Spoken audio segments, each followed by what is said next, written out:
Affordable housing एक scam है या फिर हम ईएमआईज और सब्सिडीज का मैथ्स ही नहीं जानते. And today I will break it down for you scheme by scheme, past to future within 90 seconds. 2008 के बाद India had a very big problem. That was people were earning but they weren't able to afford the homes. तो governments ने बस घर launch नहीं करे, government launched some schemes which not only subsidized the construction but also subsidized people on their buying power. Affordable housing was never about cheap homes. It was always about ownership. Well, first, प्रधानमंत्री Awas Yojana urban, ये है हमारी backbone for the EWS, LIG, MIG1, MIG2. It is income linked and the benefit is interest subsidies on home loans. So not free money, just lower EMIs and higher eligibility. Most people think ये योजना is equal to a flat, but this योजना is a financial tool, credit linked subsidy scheme, and this is where people mess up. Only works when your loan plus your income plus your carpet area match, and even if your one condition is gone, your subsidy is gone.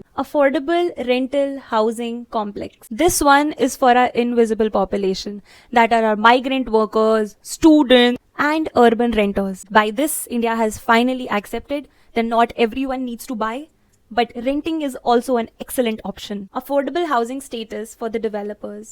I mean, why did builders even enter this segment? Because there is of course more money in the luxury sector.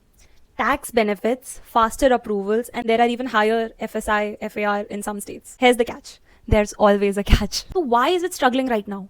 The thing is, the land prices went up, the construction costs went up, but the market capital price never went up. So developers quietly exited, architects lost their creative freedom, and yeah, now there's a lack of affordable housing all over India. And that's the prime reason you see the fewer launches but not fewer buyers, because there are a lot of buyers. Policy reset, because real estate developers are already filed their request for the budget 2026, as I have talked about in the previous video. And the rentals are going to go up. And the third one is that tier 2 cities are going to benefit the most from this boom. Affordable housing is going to survive, but not in its old form. So if you're an investor, bas sasta mat dekhiye, but look at the subsidy driven demand zone. If you're an architect, design efficiency matters much more than luxury here. If you're a buyer, this scheme is your weapon, not your builder. You put your money to the right side and educate yourself, because education is the biggest tool. So comment down your city name so I can send you personally the government housing schemes that you can actually use them, and share it with someone who may need it. See you in the next one.